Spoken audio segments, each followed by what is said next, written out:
ఇది ప్రజాశక్తి ఇచ్చినటువంటి వార్త. ఓ రకంగా చెప్పాలంటే ఎవరో ఒక మిత్రుడు మీరు ఫోనుల్లో చూసి చదువుతారు, లేకపోతే వాట్సాప్లో చూసి చదువుతారంటే కావాల్సిన వాటిని స్క్రీన్ షాట్స్ తీసుకుని పెట్టుకుంటాం. అందులో సాక్ష్యాలు కావాలి ఈరోజు, లేకపోతే కనుక నమ్మే పరిస్థితి లేదు. కాబట్టినే ఇది మనం చేసేటటువంటి పని. ఇందులో సైదాపురం మైన్స్కి సంబంధించి ఏదైతే నెల్లూరు జిల్లాలో వివాదం నడుస్తున్నటువంటి దాన్ని కేంద్రం తీసేసుకుంది అంటూ ప్రజాశక్తితో పెద్ద కథనాన్ని రాసుకొచ్చింది. సైదాపురం తెల్లరాయి మైన్స్ని దక్కించుకోవడానికి ఓ నాయకుడికి మేలు చేయడానికి ప్రభుత్వం కొన్ని వేల మంది లారీ డ్రైవర్లు, టిప్పర్లు, జేసీబీల కార్మికులు, కూలీలు, పేద ప్రజలను ఆకలి కేసులు పెట్టించింది.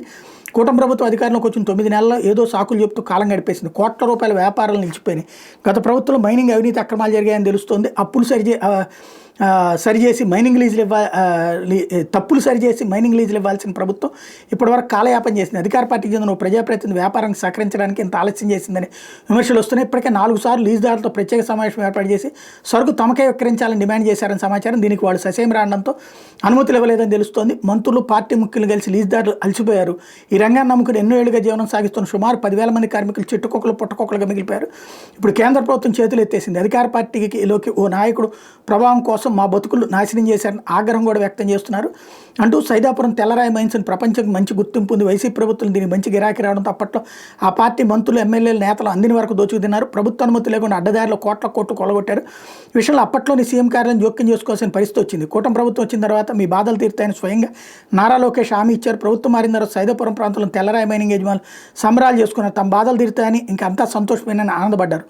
9 నెలలు గడిచిపోయింది. టీడీపీ విజయంలో కీలక బాధ్యత పోషించి భారీగా నగదు ఖర్చు చేశారని చెప్తున్న ప్రజాప్రతికి ఆర్థికంగా సహకరించడానికి పెద్ద ఎత్తున పావులు కదిపారని సమాచారం.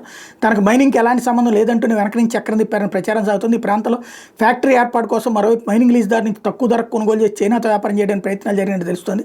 ప్రజాప్రతినిధి తనకు ఎలాంటి సంబంధం లేదని, ఎవరి మైన్స్ వాళ్ళు చేసుకోవచ్చు అని చెప్పారని తెలిసింది.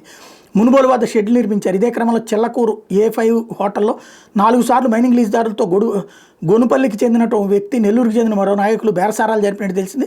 తక్కువ ధరకు తమకు తెల్లరాయి వినియోగించాలని చేసి డిమాండ్ లీజుదారులు చెప్పినట్టు సమాచారం.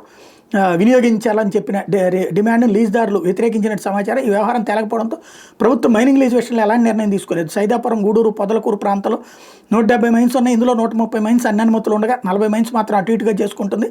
ఇక్కడి నుంచి మైకా, పల్సపర్, క్వాడ్జ్, వర్క్సైట్ తీస్తారు. లీజు రెన్యువల్ చేయాల్సి ఉండగా ఒప్పందాలు సరిగా లేకపోవడంతో నిలిచిపోయారని తెలుస్తోంది.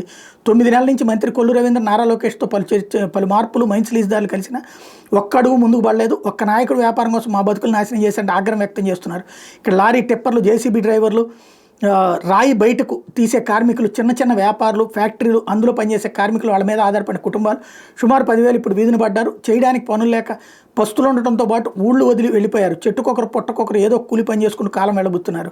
నిన్నటి వరకు మైనర్ మినరల్స్ జాబితా కింద రాష్ట్ర ప్రభుత్వం చేతిలో ఉన్న అనుమతులు ఇప్పుడు మేజర్ మినరల్స్ కింద కేంద్రం చేతిలోకి వెళ్ళాయని చెప్పి వీళ్ళు రాసుకొచ్చారు వార్త. ఇక మీద ఇండియన్ బ్యూరో ఆఫ్ మైన్స్ పరిధిలోకి అనుమతులు పొందాల్సి ఉంటుంది. అమరావతి చుట్టూ తిరిగిన లీజుదారులు ఢిల్లీకి తిరగాలి. అక్కడ ఎవరికి పలుకుబడి ఉంటే వాళ్ళ చేతికి లీజు దక్కే అవకాశం ఉన్నట్టు తెలుస్తుంది. ప్రస్తుతం 20 సంవత్సరాల లీజు, ఇక మీద 50 సంవత్సరాలు పొందే అవకాశం ఉంది. కేంద్ర ప్రభుత్వం ప్రత్యేక సర్వే నిర్వహించి ప్రత్యేక జోన్గా నిర్ణయించాక అప్పుడు కేంద్రం అనుమతులు ఇచ్చే అవకాశాలు ఉన్నాయి. ఇది ఎప్పటికి పూర్తవుతుందనే ఆందోళన అందరిలో ఉందన్నటువంటి వార్తని హైలైట్ చేసింది. ఇది నిజమా కాదా, కేంద్రం చేతికి వెళ్ళిందా లేదా అన్నది స్పష్టత ఇవ్వాల్సిన బాధ్యత రాష్ట్ర ప్రభుత్వం మీద ఉంది.